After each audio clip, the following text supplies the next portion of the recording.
My Love of Life Energy is a podcast created by Anna Scott. Anna knows that every human being sees life uniquely. In this podcast, she will talk to people and learn from them. These conversations are to shine the brilliance of each human being she speaks to. Join her. After each exploration, you will expand on your insights and see truth and beauty. Good morning, good afternoon. Welcome to my podcast, My Love of Life Energy. And today I have the honor and kind of the mystery is I reached out to, when I was writing a blog about kindness, I was searching the web and I came across this beautiful organization called kindness.org. And it blew me away. And I really wanted to know who would create a nonprofit to want to bring this work into the world. So I emailed them and lo and behold, I got a response. And now I'm getting to talk to Jaclyn Lindsey, who is the co-founder, who I know nothing about. And other than the 2 minutes, I can tell that just a bright light in life. So welcome to my podcast and thank you for doing this with me. Thank you for having me, Anna. I'm thrilled to be here.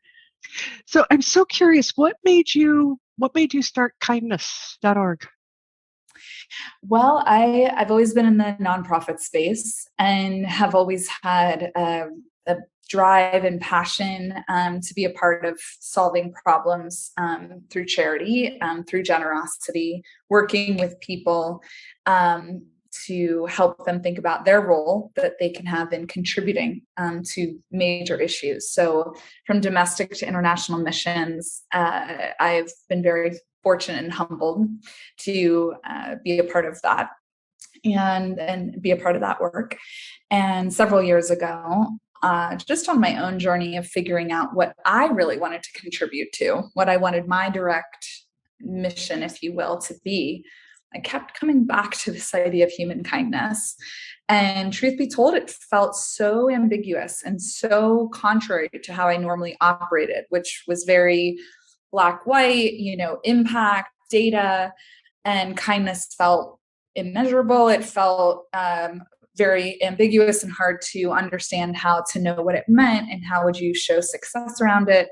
But I also saw an opportunity for kindness to have a seat at the table. If you think of any problem, in the world. And so I decided to take a leap of faith, quit my job, and here we are. Wow. You said two things that had my hand touched my heart, when I do that, I can feel the energy of the power of it. And the first you said, I wanted it from a place of generosity. What do you see about generosity? Because that's not something I hear a lot of people say, like do it from a place of generosity. We all as people are able to be generous. We all have the capacity, and it's not just financial generosity. Our time is the most valuable commodity. And when we give of our time, when we give of our mind, that's a willingness to give of yourself and share for the greater good of humanity. So when I think about generosity, for me, it's simply that willingness to give of yourself for something beyond yourself. Oh my God. I have tears in my eyes right now because I feel I see how you see that to be so true. Very much and then so. why is it, from your point of view, what do you see about the power of kindness at the table for every problem? Because that's radical. Mm-hmm. Mm-hmm. So if you take any modern issue, there's endless, countless ones. They're persistent and they're global. And first off, I want to just say, I don't think kindness is the silver bullet, but I think it's the essential ingredient. And what I mean by that is I'm not trying to come at this in a naive way, that if we're all just kind and, kumbayaing together, that everything's going to be okay. There's a lot of hard work that has to be done to actually problem solve and advance the world towards more equitable, equal living.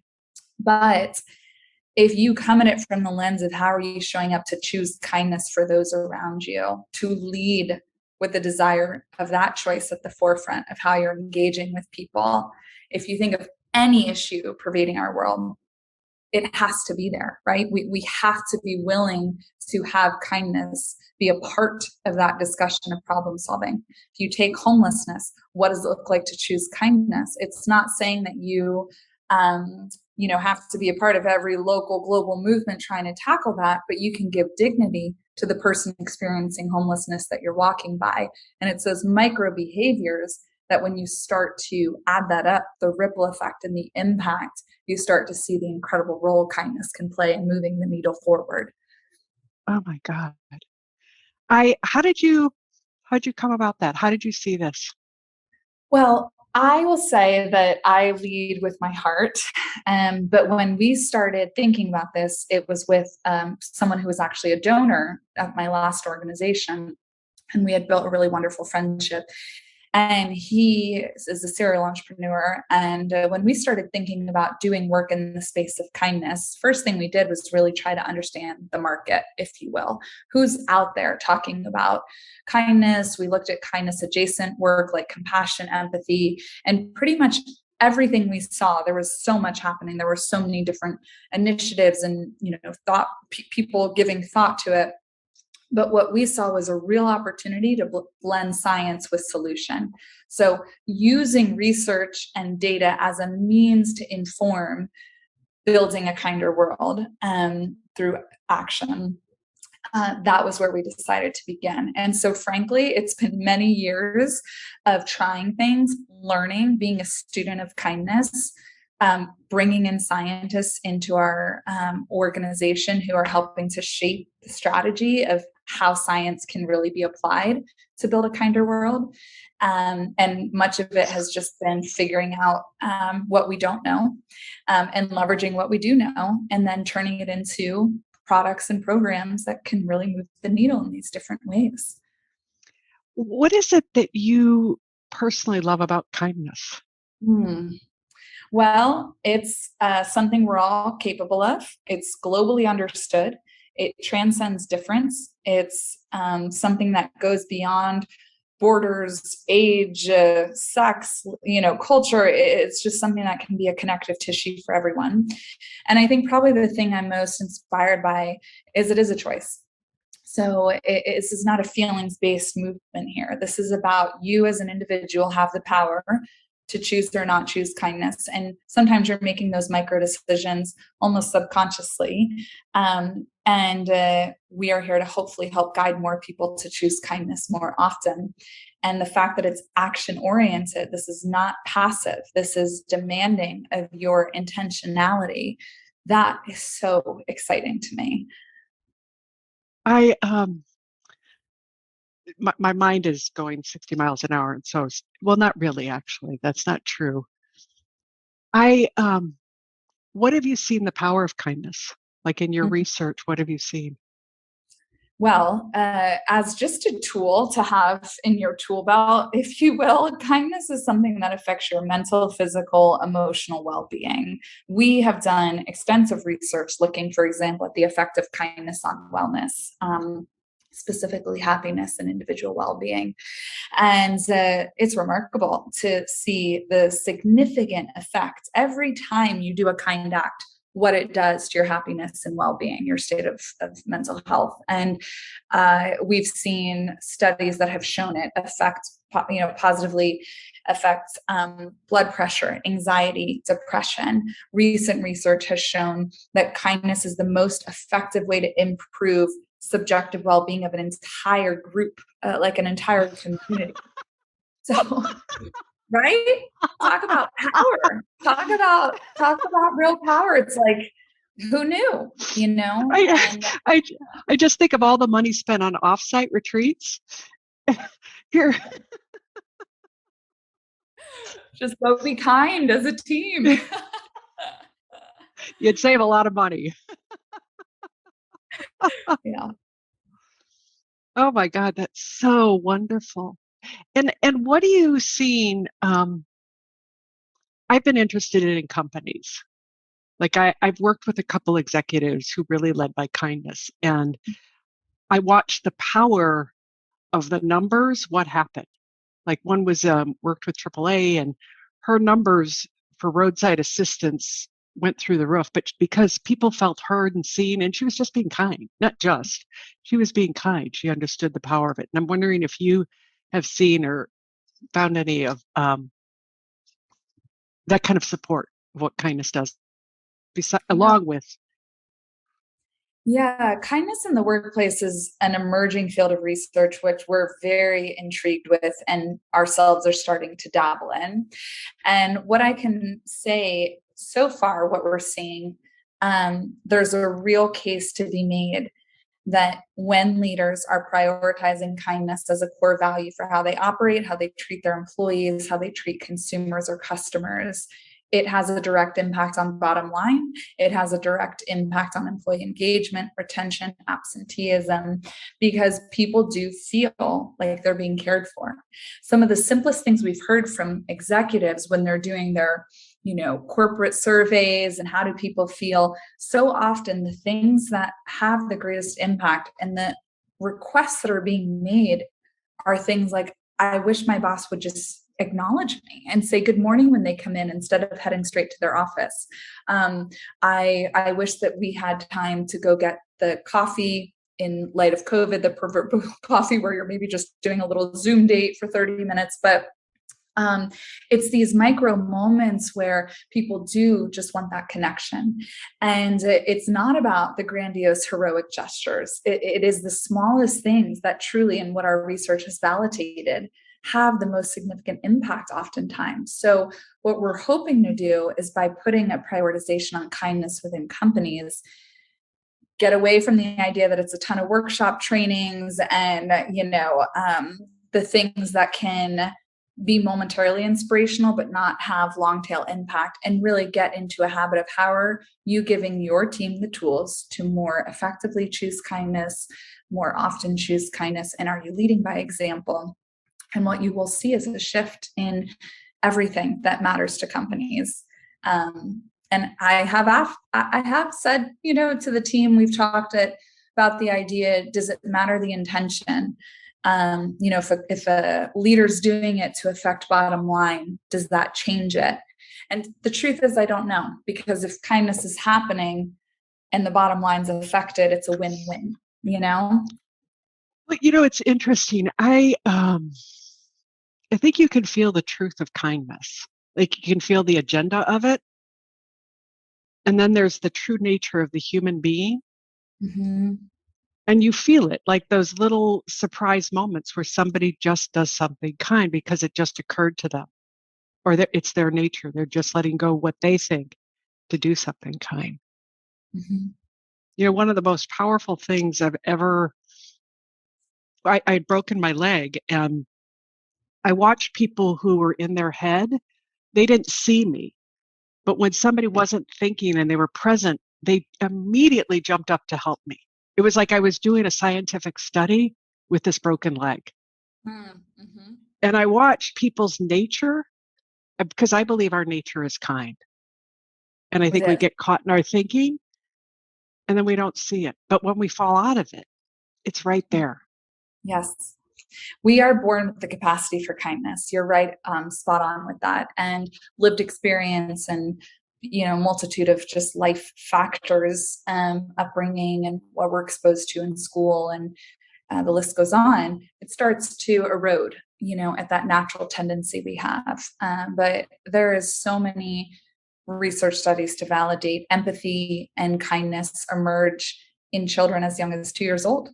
Naturally, just a natural part of how they're wired. So we all have the capacity for it. But again, it goes back to, it's up to us to choose it.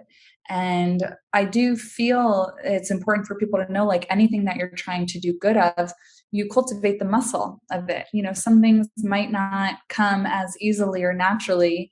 And that doesn't mean we don't take the time to build it up, like exercise, or trying to eat healthy or something like that. You form the discipline, you set the intention, you do the hard work, and the reward is there. Mm. Mm. And where has been your greatest success? What are you most proud of? Yeah, I'm really proud to say that. So we're constantly conducting meaningful research to try and move the needle in a measurable way.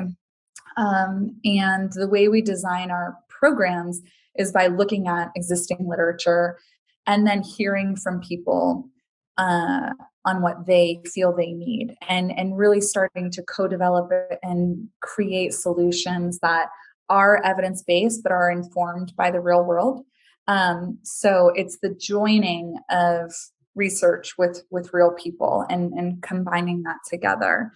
And 2 years ago, we developed our first real full-fledged applied program. It's an evidence-based curriculum called Learn Kind, serving kindergarten through 8th grade. Oh, wow. A free curriculum, social emotional learning. It's in that vein. But we lead with science. So the students are student scientists. The model is based on something called inquiry-based learning, which is a framework that allows the child to lead with curiosity and taps into their intrinsic curiosity that all children have. And they're a scientist who goes on a journey throughout the curriculum to learn about the benefits that kindness has. And then they apply it, and they figure out what happens when they apply empathy, what happens when they apply communication, emotional regulation. So it's helping equip children with that choice of kindness at the end of everything, but giving them tools they need to even get there as a young child. So it's been incredible to see that program take off, and there's been remarkable demand and even more remarkable impact. Wow, that is so cool. It reminds me of Dora the Explorer. Did you ever see that show? When kids, Yes. my daughter was little, I don't know if it's around, but it's like, what I love about it is what your point. See, I believe that people, as you said, we're all inherently kind, but we don't see it because it's so small and it doesn't look like it's anything. Mm-hmm. We don't see the power of it. We Mm-hmm. can't see the reverberations. And what it seems to me what you're doing is going, no, pause, look, see this, see the power of what this does. Mm-hmm. And how it is so small. It's so, it's like sometimes somebody will help me get out of a parking spot, and they have no idea the impact that they had on me. Mm-hmm. Mm-hmm. Like that little micro moment. Yeah, But exactly. what it seems to me that you're having the kids begin to really see it Mm-hmm. and see the power of it. Is that what you're doing? Yes, yes, you're spot on, Anna. And you know, it was a hard a hard question to know what to answer, because I'm proud of so much. But on the research side, I can tell you what you've hit on that I think is so important to share is that there was no understanding of impact of those choices. Helping someone with a parking spot, for example.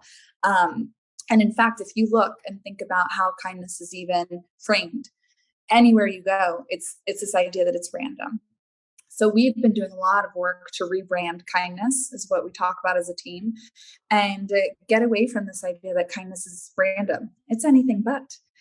It takes intention, it takes thought, it takes that momentary of, oh, I'm going to help with this parking spot, or not. I'm not going, and so we're constantly making these choices. And the scientist who runs our research department, Dr. Curry, we've been working with him since the beginning, comes from Oxford. He brings such a unique lens to this idea of measuring kindness. And he developed a really incredible, robust study that we've undertaken, which is actually starting to measure the cost and benefit of thousands of acts of kindness that we could do every day. With the hope being the result, not only will we contribute to science and our understanding of kindness, but we've created the world's first ever database of kind acts. And Oh, wow. those kind acts, yes, they're rated by the public at large. So we've had tens of thousands of people rate these acts of kindness. And then we're better able to know what acts are considered the most effective things that you can do day to day. If you want to do something at more of a grand scale, and we can start to guide people, not with random kindness, but with what we call recommended kindness. And you're right. It's people really showed us it's the smallest gestures. The top 10 list included calling someone and checking in on them. That was one of the most meaningful things that people said mattered when you think of choosing kindness. So we're still I'm, in the I'm dying to know what else is on the list, just out of curiosity. oh goodness, helping with groceries, texting someone that you're grateful for them, thanking a colleague for their work contribution. I can actually, I'm not sure how you do your show notes, but I can send you the top 10 list. We did it for stranger, colleague, friend, and family member. So we have the top 10 things you can do for each of those subgroups. And I'll send that to you so you can That would be reference. wonderful. Yeah, that would Absolutely. be wonderful. I what it just occurred to me that is useful to me, because I love the nature of kindness and how it spontaneously does come up. And but what I saw you just do is you widen people's awareness. Like I have a set thinking, a limited bandwidth of what I do, my automatics. And what I just saw that you did is that you expand and um, my world gets bigger when I hear about other people's acts of kindness that didn't occur to me. Does that make sense? Of course. Yes. Yes. Yeah. Because I am one of those people who calls people all the time, but there's other things I know when you said that, I'm like, oh no, that's not what I normally like. That wouldn't be my mode of kindness. Right. And so the beauty of this research, we're still thinking through the application side of it. But the beauty of the research is that we now have a massive database that we can start to turn into tools.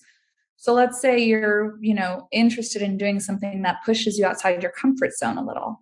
You can use the database as a way to discover new acts of kindness to get out and try that day. Or if you're someone who doesn't do kindness as a normal part of your day and you're curious, well, what's the easiest thing I could try? This database can act as a guide to say, this is one of the easiest things you can get out and do today. And yet it will still have an incredible benefit. So we're really proud of it. Did you ever have people notice their own kindness? Just in the sense of track it? Like what they do that they may not be aware of? Actually, that's a really interesting question. We have done a few studies where we have asked for self-reporting surveys from participants on what kindness they did. We published one paper that looked at kindness across 7 days, where we had people report back every day. Can you tell us what you did? And that was a really interesting study. People all were tracking it, but hadn't ever done it before. And they became first incredibly aware of what they do and don't do and the opportunities they have to do more. But they also realized how much better they felt being aware of it, being more intentional and conscious of it. So yeah, there's a lot of room to keep digging into that for sure. I think that's interesting because what you're also, there was a guy I studied with, Donnie Epstein, who said that, we get rewarded for the good feelings like that, but we're not aware of them.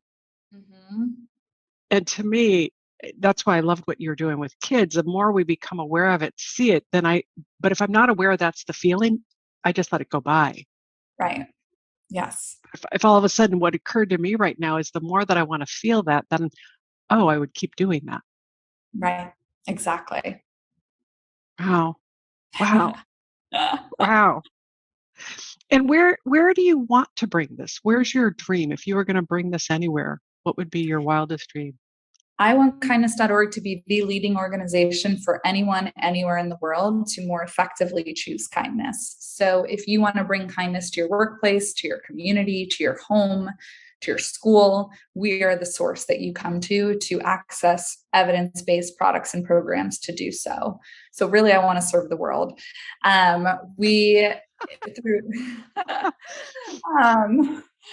Through our research, we've largely focused across the US and the UK, just because of where our team is made up.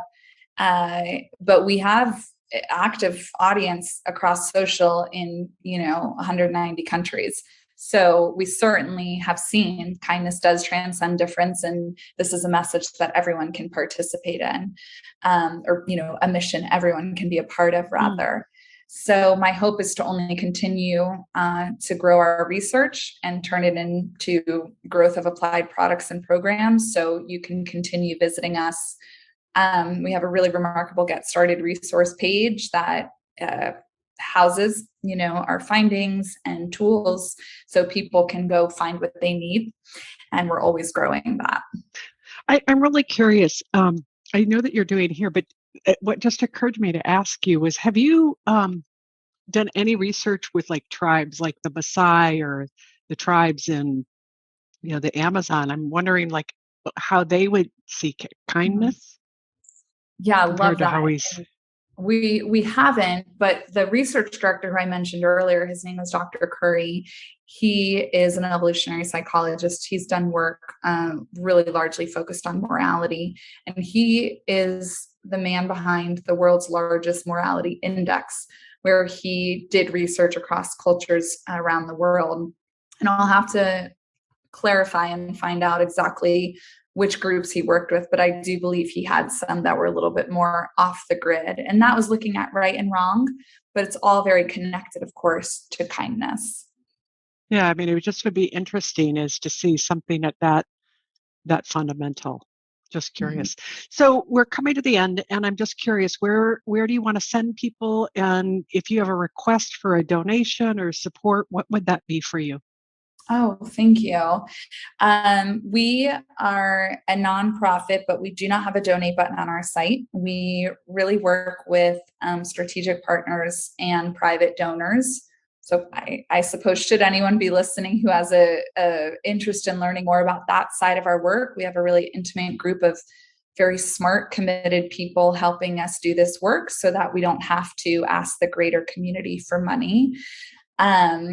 As far as everyone else, I would say kindness.org.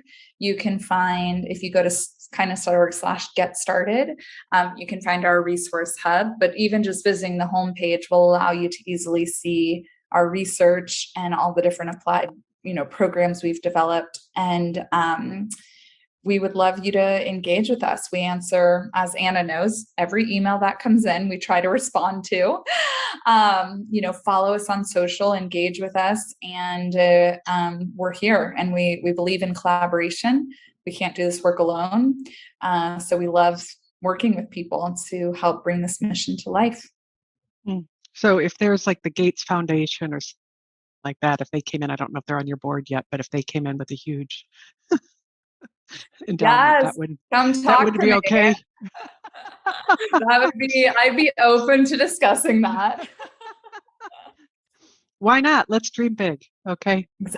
Exactly. Jaclyn, I really appreciate your time. And I just, I'm so grateful. My mother used to say, we've created all this technology, but we haven't learned how to be kind to each other. And it's always stayed with me that kindness is the most important thing that we can do, because I believe when people are kind, the energy and action come with it. It's not a quiet thing. Yeah. It's a very something to somebody else. So thank you for coming on this, and I really appreciate it. And I hope a miracle comes out of this for your organization. Thank you, truly. I'm so happy to be connected with you now. Thank you for having me today. Great. Thank you.